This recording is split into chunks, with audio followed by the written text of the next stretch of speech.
ஜெய் சாயிராம். தொடர்ச்சியாக பிரச்சனைகள் வந்து கொண்டே இருக்கும் பொழுது நமக்கு மட்டும் ஏன் இப்படியெல்லாம் நடக்கிறது என்று யோசிக்கிறோமே தவிர நாம் என்னவெல்லாம் செய்தோம் என்பதை யாருமே யோசிப்பதே இல்லை. ஜெய் சாயிராம். ஜெய் ஜெய் சாயிராம். நம்ம சாயன்பர்கள் எல்லாரும் எப்படி இருக்கீங்க? எல்லாரும் நல்லா இருப்போம். ஓம் சாயிராம். என் அன்பு பிரியமே, பொய்யான வார்த்தைகளை எப்பொழுதுமே நம்பிவிடாதே. அப்படியே நம்பிவிடாதே. உன்னுடைய வாழ்வையே இழக்கும் சூழ்நிலை உனக்கு வந்துவிடும். ஆம் என் குழந்தா, உன்னுடைய நேரம் மிக மிக நன்றாக இருக்கிறது. உன் நேரம் நன்றாக இருந்தால் நிச்சயமாக நீ இதை பார்ப்பாய் என்று உன் அப்பாவிற்கு நன்றாகவே தெரியும். நான் உன்னுடைய அருகில் இருப்பதை உணர்ந்து கொள்ளும் நேரமும் உனக்காகவே வரும். ஆனால் பொய்யான வார்த்தைகளை மட்டும் எப்பொழுதுமே நம்பிவிடாதே. வெகு நேரமாக உனக்காகவே நான் இங்கு காத்து கொண்டிருக்கேன் என் பிள்ளையே. நம்பவே கூடாதவர்களையெல்லாம் அப்படியே நம்பி விடுகிறாய். வாழ்க்கையில் ஏமாந்தும் விடுகிறாய். சில சமயம் நம்ப வேண்டிய நல்லவர்களையெல்லாம் மிக சுலபமாக இழந்தும் விடுகிறாய். யாரையுமே எளிதாக புரிந்து கொள்ள முடியாததுதான். அது மிக மிக கடினமானதுதான். ஆனால் புரிந்து கொண்டால்தான் உண்மையான அன்பும் நம்பிக்கையும் பிறக்கும் என்பதை புரிந்து கொள். ஒருவர் மீது நீ கண்மூடித்தனமாக நம்பிக்கை வைக்கும் பொழுது, அந்த நம்பிக்கையை அவர்கள் மீது வைக்கும் பொழுது அது துரோகமாக மாறினால் அது உனக்கு ஆறவே ஆறாத கஷ்டங்களை உன் மனதிற்கு தந்துவிடும் என்பதை புரிந்து கொள். அப்படியே அனைவரையும் நம்பிவிடாதே. உன்னை போல் உன்னை சுற்றி இருப்பவர்களும் நல்லவர்களாகவே இருந்திருப்பார்கள் என்பதை நினைத்து விடாதே. அப்படி நினைத்து விட்டால் கடைசியில் காயப்பட்டு நிற்பது நீயாகத்தான் இருக்கும். ஆம் குழந்தையே, நீயாகத்தான் இருக்கும். நீ செய்கின்ற புண்ணியம் கூட சில நேரங்களில் பலம் தராமல் போய்விடலாம். ஆனால் நீ செய்கின்ற பாவம் ஒரு நாளும் உன்னை தண்டிக்காமல் விடாது என்பதை மறந்து விடாதே. எந்த நிலையிலும் யாருக்கும் எந்த பாவத்தையும் மட்டும் செய்துவிட நினைக்காதே. உன்னை சுற்றி இருப்பவர்கள் அனைவரையுமே அனுசரித்து செல்ல கற்றுக்கொள். உனக்கு கிடைத்திருக்கும் இந்த பொக்கிஷமான வாழ்வை நேசித்து வாழ பழகிக்கொள். வாழ்க்கை சில காலம்தான் என்பதை எந்த சூழ்நிலையிலும் மறந்து விடாதே என் பிரியமே. உன்னை சுற்றி இருப்பவர்களையும் நேசிக்க கற்றுக்கொள். அது நண்பனாக இருந்தாலும் சரி, எதிரியாக இருந்தாலும் சரி. ஆம் என் குழந்தா, உன்னுடைய நண்பன் உன்னுடைய வெற்றிக்கு எப்பொழுதுமே துணையாக இருப்பான். எதிரிதான் உன்னுடைய வெற்றிக்கு காரணமாக இருப்பான் என்பதினால்தான் அனைவரையுமே நேசிக்க கற்றுக்கொள் என்று உன் அப்பா உனக்கு அறிவுரை கூறுகிறேன். என் அறிவுரைப்படிதான் நீ எப்பொழுதும் நடந்து கொண்டிருக்கிறாய். அது எனக்கு நன்றாகவே தெரியும். ஆனால் சில சமயம் உன்னுடைய வேதனைகளாலும் போராட்டமான சூழ்நிலையிலும் உன் மனம் எதையுமே ஏற்க முடியாமல் தவித்து கொண்டிருப்பதையும் உன் அப்பா நன்றாக அறிந்து வைத்து கொண்டிருக்கிறேன். எந்த நிலையிலும் நீ நீயாக இருக்க கற்றுக்கொள். ஆம் என் குழந்தையே, நீ நீயாக இருக்க கற்றுக்கொள். மற்றவர்களுக்கும் உன்னை சுற்றி இருப்பவர்களுக்கும் உன்னை பிடிக்கவில்லை என்பது உன்னுடைய தவறு அல்ல என் குழந்தா. அது அவர்களுடைய பிரச்சனை, அவர்களுடைய மனோபாவம். உனக்குள் ஆணவம் மட்டும் தலை தூக்காமல், கோபம் மட்டும் தலை தூக்காமல் இருக்க பார்த்துக்கொள் என் பிரியமே. அவரவர் பிரச்சனையை அவரவர் பார்த்து கொள்ளட்டும். அப்படி நீ கோபமாகவும் ஆணவமாகவும் இருந்தால் அந்த கோபமும் ஆணவமுமே உன்னை அழித்துவிடும். இருந்தாலும் உனக்கென்று ஒரு தனி திமிர் எப்பொழுதும் உன்னிடம் இருந்து கொண்டே இருக்கட்டும். அப்படி இல்லை என்றால் உன்னை சுற்றி இருப்பவர்கள், வருபவர்கள், போபவர்கள் என்று உன்னை அலட்சியம் செய்து விடுவார்கள். அலட்சியம் செய்துவிட்டு போய்க்கொண்டே இருப்பார்கள். எனவே சுதாரிப்பாக இருக்க கற்றுக்கொள். கொஞ்சம் திமிராகவும் இருக்க கற்றுக்கொள். எந்த சூழ்நிலையிலும் சிரித்துக்கொண்டே கடந்து செல்ல பழகிக்கொள் என் பிரியமே. எந்த சூழ்நிலையாக இருந்தாலும் அப்படியே சிரித்துக்கொண்டே நகர்ந்துவிட கற்றுக்கொள். யார் கொடுக்கின்ற எப்பேற்பட்ட வழிகளும் உன்னிடம் இருந்து விலகிக் கொள்ளும் அந்த மனோபாவம் உன்னிடத்தில் இருந்துவிட்டால் நீ செய்த தவறுகளை நீயே சிந்தித்து பார்க்க கற்றுக்கொள் என் பிரியமே. எது வந்தாலும் நம்பிக்கையோடு இரு. எது வந்தாலும் பார்த்து விடலாம் என்ற தைரியத்தோடு இரு. நிச்சயமாக எனக்கு துணையாக அப்பா இருக்கிறான் என்ற நம்பிக்கையோடு இரு. உனக்கு ஒரு நல்லது நடக்கும். மிகப்பெரிய அதிர்ஷ்டத்தை நான் உனக்காகவே கொடுப்பேன். தவற விட்டு விடாதே என் பிரியமே. உன்னப்பா நான் உன்னோடு இருந்து கொண்டிருக்கும் பொழுது எதற்குமே நீ பயப்பட வேண்டிய அவசியமே இல்லை. நான் தான் உன்னோடு இருந்து கொண்டிருக்கிறேனே. பிறகு எதற்காக பயமும் போராட்டமும்? எப்பொழுதுமே கேட்பதோடு நிறுத்தி கொள்பவர்களுக்கு மத்தியில் கேட்காமல் உபசரிக்கும் கரங்களின் உனக்கு கிடைத்துவிட்டால், அந்த கரம் உனக்கு கிடைத்துவிட்டால் எப்பொழுதுமே நீ அதிர்ஷ்டசாலிதான். ஆம் என் குழந்தையே, நீ அதிர்ஷ்டசாலிதான். நான் தேடி கண்டுபிடித்த பொக்கிஷம் நீதான். விட்டு கொடுப்பதும் கடைசி வரை விட்டு விலகாமல் இருப்பதும் தான் உண்மையான அன்பு என்பதை புரிந்து கொள். ஒரு நல்ல விவாதம் எங்கிருந்து ஆரம்பமாகிறது தெரியுமா என் பிரியமே? உன்னுடைய கருத்தை ஆழமாக சொல்வதில் கிடையவே கிடையாது. மற்றவர்களின் கருத்தை நீ ஆழமாக உள்வாங்குவதில்தான் இருக்கிறது அந்த சூழ்நிலை. ஆம் என் குழந்தையே, நீ சொல்வதை மற்றவர்கள் காது கொடுத்து கேட்க வேண்டும் என்று நினைப்பதில் எந்த ஒரு தவறுமே கிடையாது. தவறே கிடையாது. மற்றவர்கள் என்ன சொல்கிறார்கள் என்பதை நீ காது கொடுத்து கேட்க மறுப்பதுதான் தவறு என்பதை நான் உனக்கு சுட்டி காட்டுகிறேன். மற்றவர்கள் எதுவுமே சொல்லக்கூடாது என்று நினைப்பது, அப்படி நினைப்பது மிகப்பெரிய தவறு என்பதை புரிந்து கொள். அனைவரையும் நேசிக்க கற்றுக்கொள். ஆனால் சிலரை மட்டுமே நம்ப கற்றுக்கொள். ஒருவரை மட்டுமே பின்பற்ற கற்றுக்கொள். ஆனால் ஒவ்வொரு இடத்திலுமிருந்து, அனைவரிடத்திலுமிருந்து ஒவ்வொரு விஷயத்தையும் கற்றுக்கொள். சகலவிதமான சௌபாக்கியத்தையும் பெறப்போகிறாய். இதுவேதான் உன்னுடைய காலம். இதுதான் உனக்கான காலம். நீ விரும்பியது எல்லாமே ஒவ்வொன்றாக நிறைவேறும் காலம். எனவே இனி நீ சந்தோஷமாக இருக்கலாம்.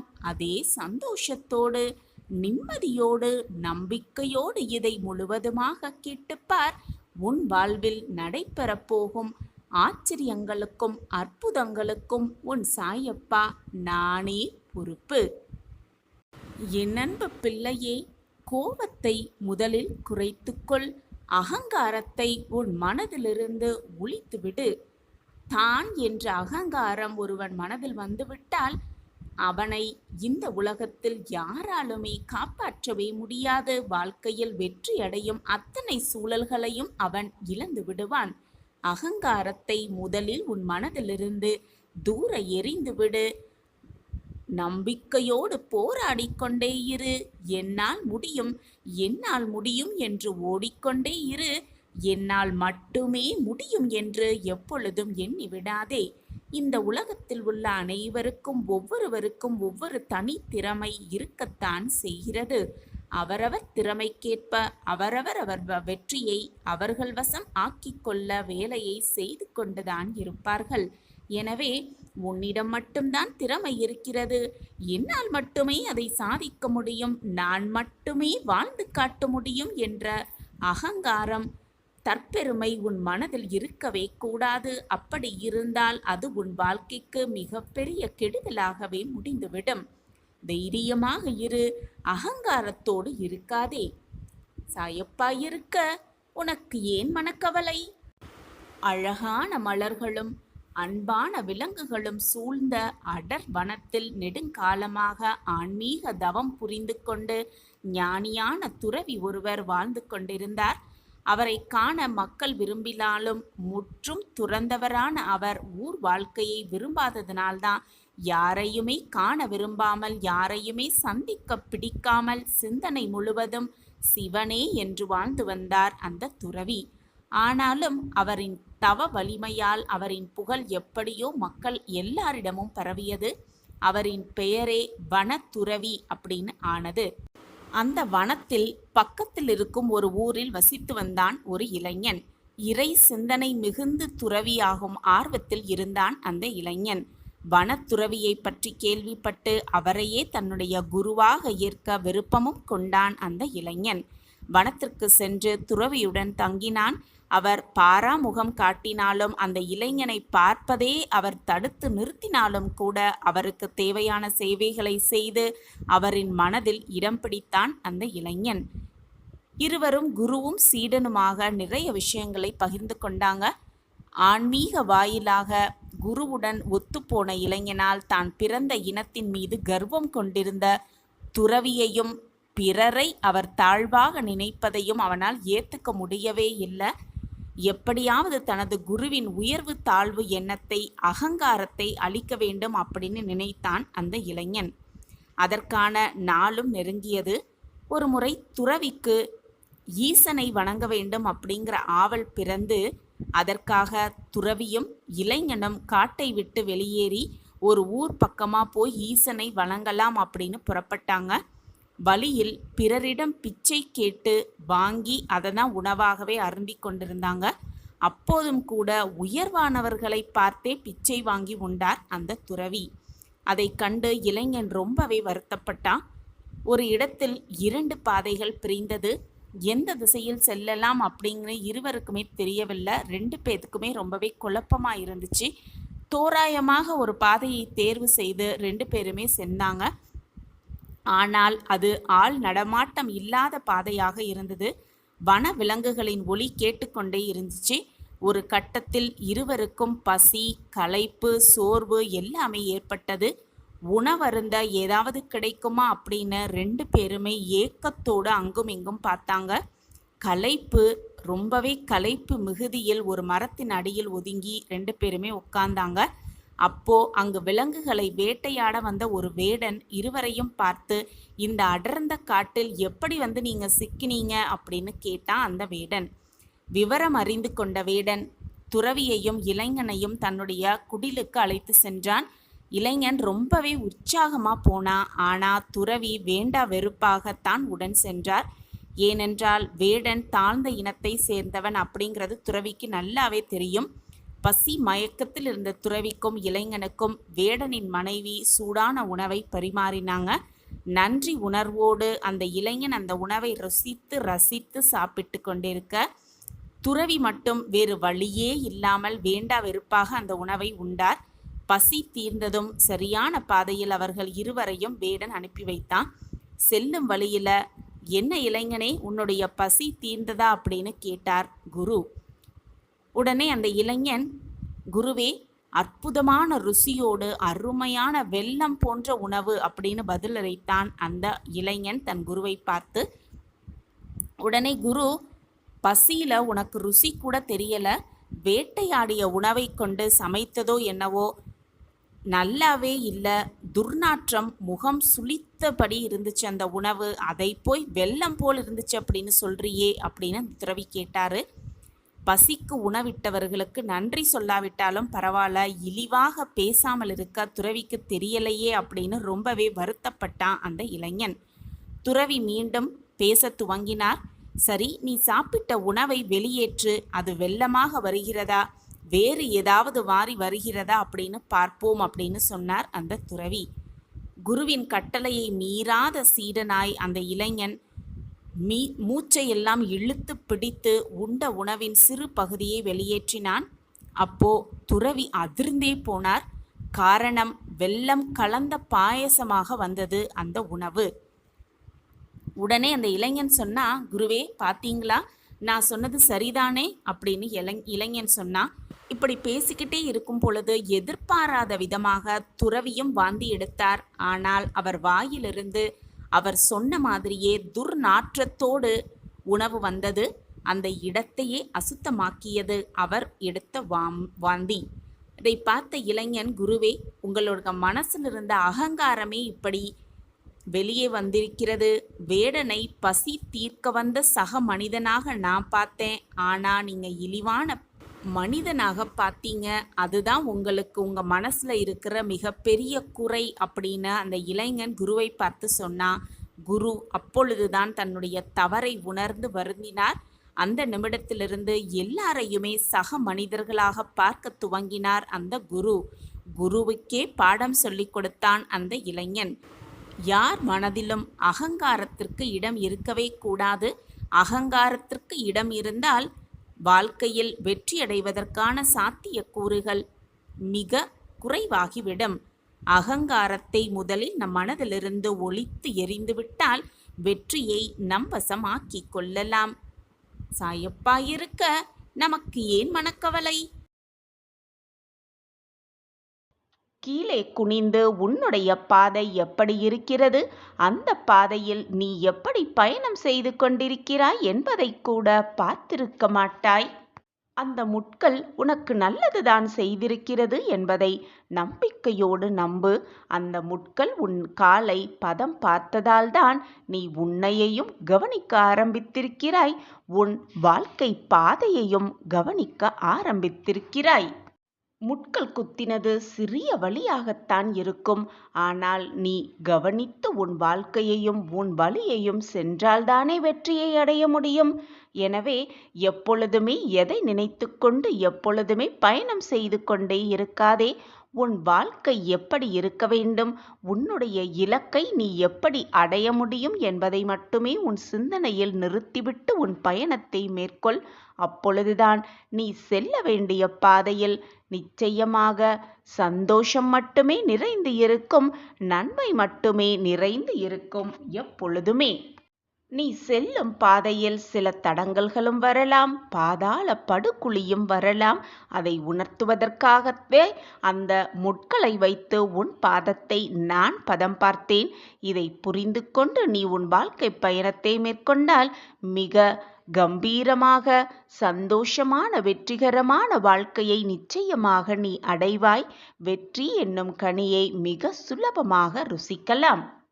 உனக்கு வரும் கஷ்டங்களும் சோதனைகளும் உன்னுடைய அகத்தையும் புறத்தையும் சுத்தப்படுத்துவதற்காகத்தான் வருகிறதே தவிர உண்மையாக உன்னை கண்ணீர் சிந்த வைக்கவோ வேதனைப்படுத்தவோ வரவில்லை என்பதை புரிந்து கொண்டு செயல்படு. எனக்கு மட்டும் கஷ்டம் வருகிறதே, என் வாழ்க்கையில் மட்டும் சோகத்திலேயே சுழன்று கொண்டிருக்கிறதே என்று உன்னை பற்றி மட்டுமே நினைக்காதே. இந்த உலகத்தில் உள்ள அனைவருக்குமே இன்பம் துன்பம் மாறி மாறி வந்து கொண்டுதான் இருக்கும்.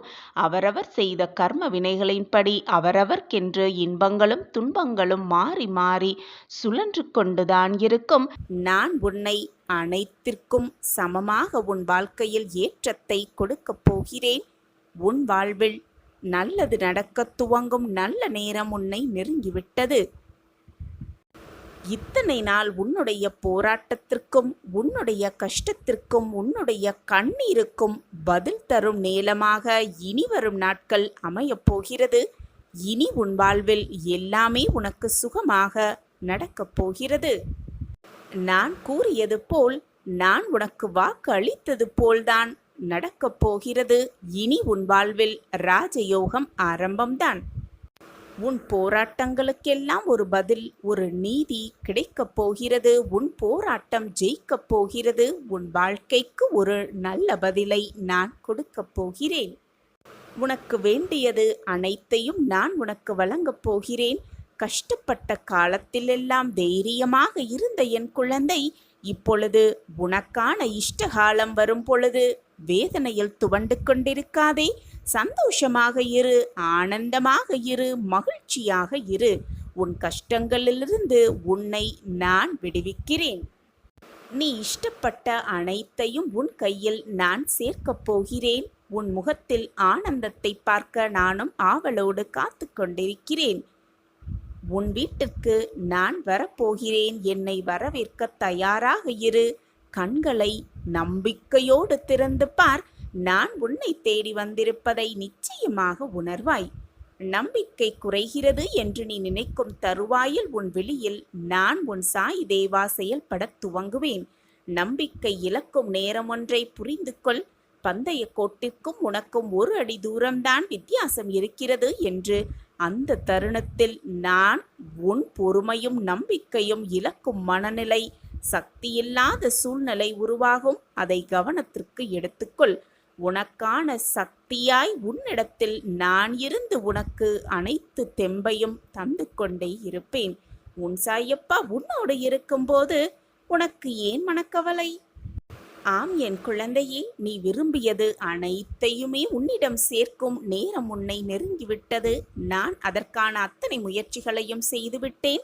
இதோ உனக்கான நேரம். சரியான நேரத்தில் நீ வேண்டியது, விருப்பப்பட்டது, பிரார்த்தனையாக என்னிடம் வைத்தது அனைத்துமே உன்னிடம் வந்து சேரும்.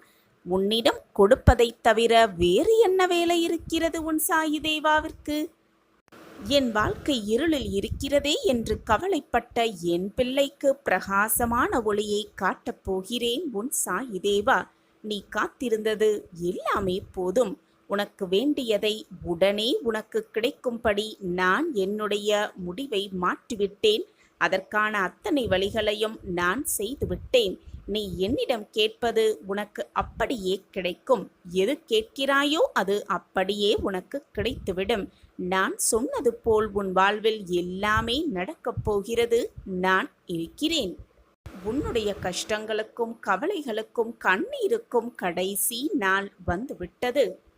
உன் எல்லா கஷ்டங்களையும் களைத்துவிட்டு மகிழ்ச்சி மட்டுமே நிரம்பும் நாளாக இந்த நாள் உனக்கு அமையப் போகிறது. இனி வரும் நாட்கள் எல்லாமே உனக்கு சுபமாகவும் சுகமாகவும் நடக்கும்படி நான் வழிவகை செய்வேன். நிறைய நல்ல மாற்றங்கள் உன் வாழ்வில் ஏற்படும். நம் வாழ்க்கையிலா இதுவெல்லாம் நடக்கிறது என்று நீயே ஆச்சரியப்படும் அளவிற்கு பல நல்ல மாற்றங்களும் ஏற்றங்களும் உன் வாழ்வில் நான் நடத்தப் போகிறேன். உன் வாழ்க்கையில் உனக்கான பாதை உன் கண்முன் காண்பித்து விட்டேன். உன் வாழ்க்கையில் இனிமேல் நடக்கப் போகும் மாற்றங்களும் அற்புதங்களும் அதிசயங்களும் ஏராளமோ ஏராளம்.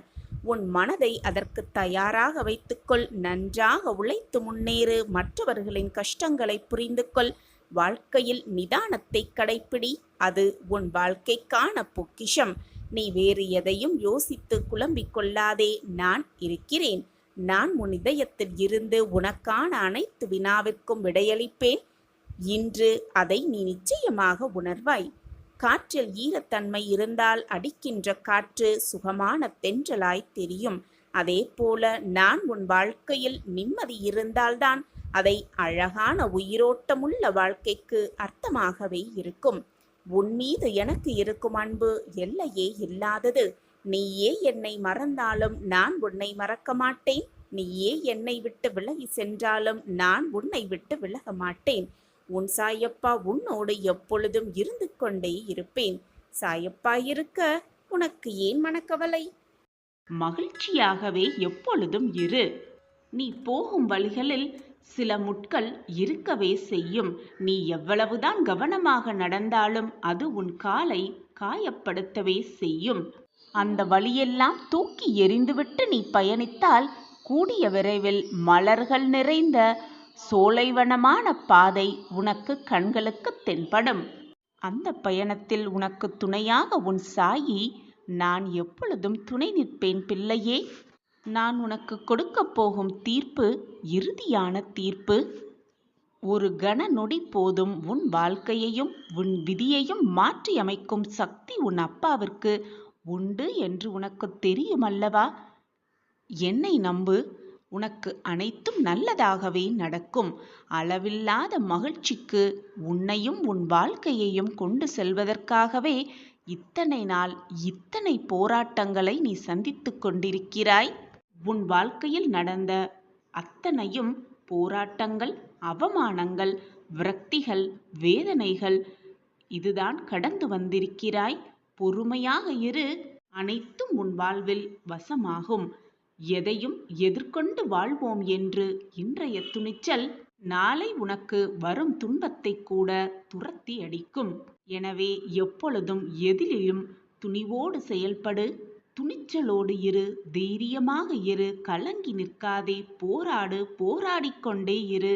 வாழ்க்கையில் வெற்றியை மிக சுலபமாக அடைந்தே விடலாம். நம்பிக்கைதான் வாழ்க்கை குழந்தையே, நம்பிக்கைதான் வாழ்க்கையாகவே இருக்கும். எப்படி வேணாலும் வாழ்ந்துவிட்டு போ, ஆனால் உன்னால் மற்றவர்கள் யாருமே கண்ணீர் சிந்தவோ வேதனைப்படவோ அழிந்து விடவும் கூடாது என்ற கொள்கையோடு உன் வாழ்க்கையில் வாழ். அதுவே உன் வாழ்க்கைக்கு மிகவும் நல்லது.